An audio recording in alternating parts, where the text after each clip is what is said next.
What's up, guys? So, E3 has come and gone, and I thought I would do a quick little wrap up of what I found interesting during each press conference. So let's just get started. So, I have myself a little paper here with the games on it. I would use my phone, but I'm using my phone to record. So, first up was EA. I actually didn't catch this live, I had to watch it afterwards. But, the first game that I thought looked really cool, and it's made by BioWare, who I love, is Anthem.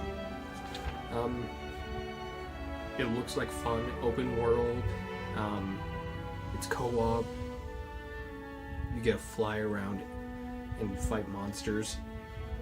I can tell that me and my friends are gonna get a lot of hours out of this. Then A Way Out seems really weird that, well, not weird. I would say it looks cool. I've been talking to my friend who hasn't been able to watch E3, and I told him about that, and he thinks that we need to play it, and I agree with him. It looks like a great game, and I want to play it because it looks interesting, and I love interesting stories. Then there was Need for Speed Payback. To me, that looks like kind of a return to Need for Speed Most Wanted and Carbon. I loved Carbon so much. But it looks fun. There's not much to say, it's a Need for Speed game. You escape the cops, and you do the thing. Then, of course, there was Battlefront 2. It looked really good, and the announcement for free DLC, that's pretty tantalizing, but it is EA, so there are microtransactions, but I don't know, free DLC isn't going to win me back over all the way. I mean, I'll still buy their games if they look good, but just, I don't know. Those were the games I found interesting during EA's press conference. So next up was Microsoft's Xbox conference. They showed off the new Xbox One X. I mean, the name is interesting. I would have preferred the Xbox Scorpio, which, I don't know. Basically, everything gets 4K. They showed off Assassin's Creed Origins, which looked really cool. Again, Assassin's Creed isn't for me anymore. I enjoyed Assassin's Creed 3, I played Assassin's Creed 4, and I hated it because of the ships. People are going to rail me in the comments if people watch this, but I didn't like the ships. Next game I thought was interesting was Dragon Ball FighterZ. Looks like a 2D fighting game, kind of like the old Dragon Ball Z games. Looks fun. It looks amazing. Sea of Thieves.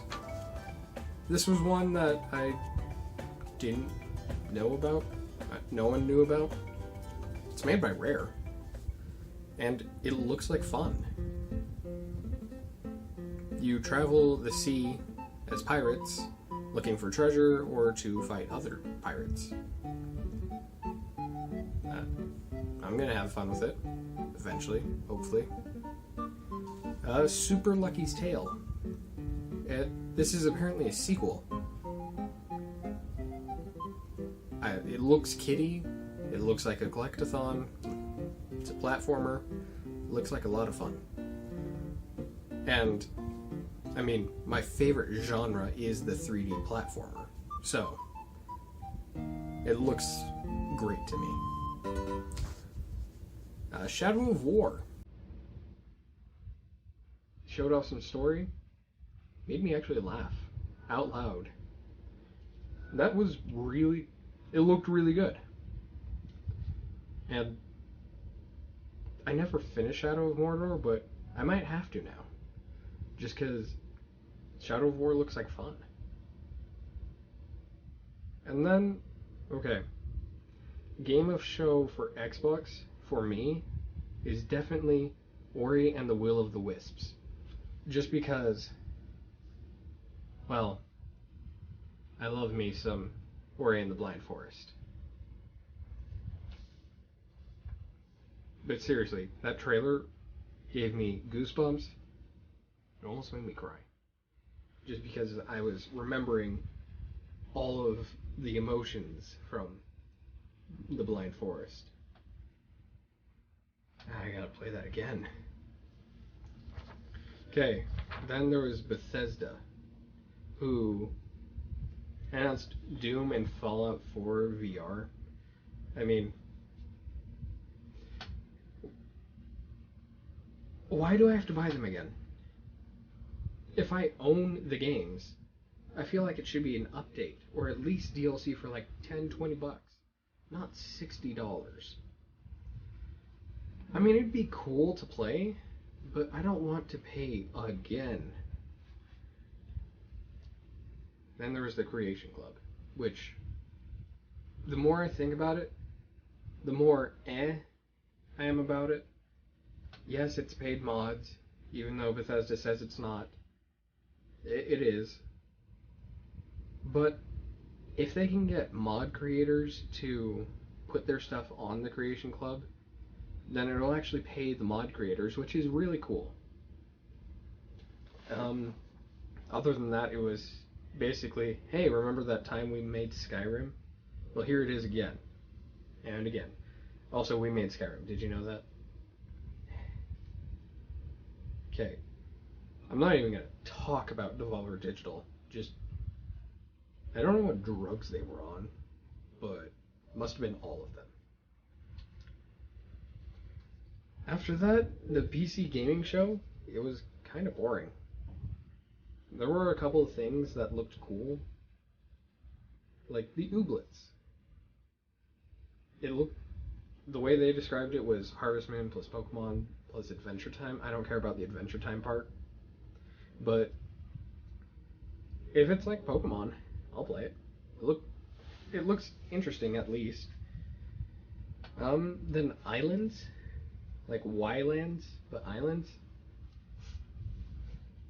I mean, it's another survival game, but it looks interesting. And then the one that I'm super excited about is Age of Empires remastered, or Age of Empires Definitive Edition. Um, there were only there was a couple of games that you could sign up for beta for. I only signed up for two: Sea of Thieves and Age of Empires.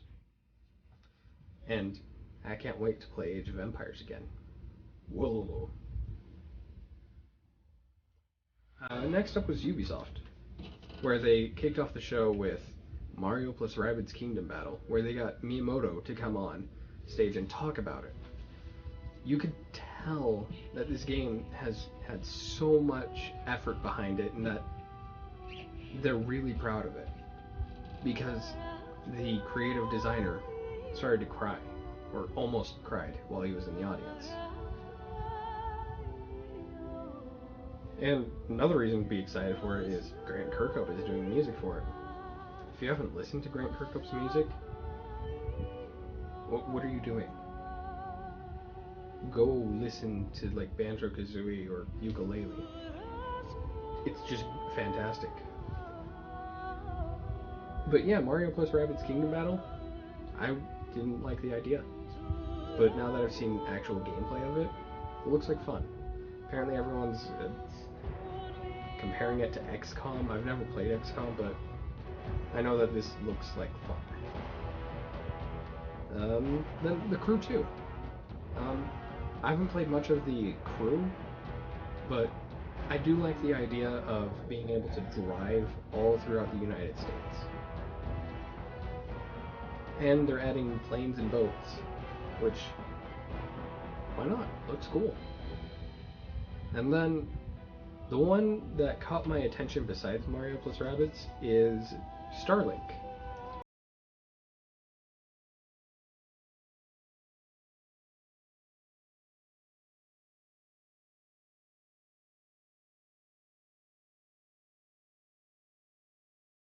your ship, and it actually affects in-game. You don't need the plastic pieces for the ships, but it's a good way to get started.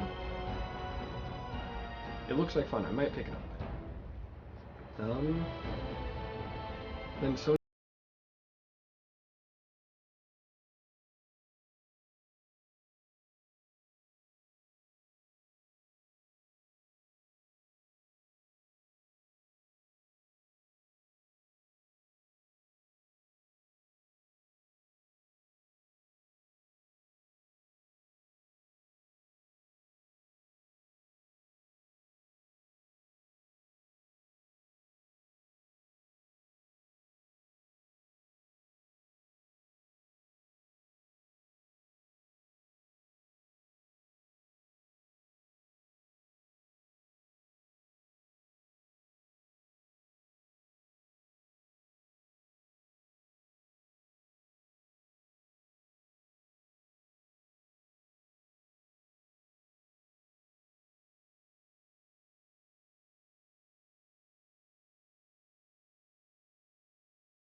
Even if we had nothing else to do, that's what we would. If we had other things to do that were more interesting, we would do that because it was fun. So I hope it's good. Another one that caught my interest was Detroit Become Human. It looks interesting to me because the choices and the storyline kind of reminds me of the Deus Ex series, specifically Human Revolution and Mankind Divided. So if it's good, maybe we'll get it sometime. Another one that looked really cool is Spider-Man. I want it. Like, there's not anything too special about it. It's you playing a Spider-Man with what looks to be the Arkham City, well, the Arkham series style of combat. That looks really fun. The QuickTime events even look okay. Yeah. Next up was Nintendo. Now, I'm a huge Nintendo fanboy. Unfortunately, we didn't get an F-Zero, but they came out of the gate swinging with games. Like Xenoblade Chronicles 2. Not for me, but good for everyone who wants it. Then here's the games that caught my eye. There's quite a few. Like Kirby. I've wanted a Kirby game on the Switch since before the Switch came out. I love Kirby games even though they're so simple, but they're just so fun. Then they announced that there was going to be a core Pokemon game on the Switch, which I'm excited about. The last time we had a Pokemon game on the Switch that was an RPG and not like some spin-off was the GameCube with Pokemon XD Gale of Darkness. That was fun. Then they announced that Metroid Prime 4 was in development. I'm not a huge Metroid fan. Like, I don't even like the games, but that's cool to see. And I mean, seeing everyone's reactions to it, like, you can tell people want it. The new Yoshi game that doesn't have a title yet, I love Yoshi games as well. Like, I grew up playing Yoshi Story. So, it looks fun. I love all the secrets and all the collectibles. Yeah. Fire Emblem Warriors. I'm not a huge fan of Fire Emblem. I played Awakening. Didn't really like it. But it was good, mindless fun to me. Because I would just always set it to auto. But Fire Emblem Warriors always just... it looks fun. It looks like another Warriors game with a few Fire Emblem mechanics. Which, I liked Hyrule Warriors, so why not try it? And then there was the Breath of the Wild DLC. I wanted a release date for both. I only got a release date for one, but June 30th. And they showed off the Master Trials and Master Mode, which I just barely 100%ed Breath of the Wild, I'm probably not going to do it again on Master Mode. Just no. But it looks fun. And I'm excited to always have my Master Sword at 60. Then they showed off Pack 2, just a small teaser, which is going to be about the 4 champions, and like a backstory for them. And they announced amiibo for the 4 champions. So when that pre-order goes up, I'm going to jump on it. Then they showed off a new trailer for Super Mario Odyssey. This is the game I have been waiting for since the Switch was announced. Breath of the Wild is great and all. It's not Super Mario Odyssey. Because it's a true return to non-linear sandbox gameplay, a la Super Mario 64. I'm excited. Plus, with the capture mechanic, I can't wait to see everything that needs to be done to get those power moons. Then, after Nintendo did their press conference, they had their treehouse where they announced a couple new games, like Metroid Return of Samus, which is another Metroid 2 remake, and I will only refer to it as AM2R. It also explains why they shut down AM2R as quickly as they did. And apparently the creators behind AM2R aren't mad about it, which that's pretty cool to see. Let's see. Then they also showed off Mario and Luigi Superstar Saga plus Bowser's Minions. I love that game, so getting a remake of it, that's pretty cool. And I'm going to enjoy it if I pick it up. I mean, I can just play it on my Game Boy Advance or on the Wii U, which I have back there. But it looks good. And the new storyline for Bowser's Minions looks meh. It is something new. Well, that's been my E3 Roundup video. What were you excited about to see during E3? What did you enjoy? I'd love to hear. So, thanks for watching this video. I'll see you in the next one. Take care.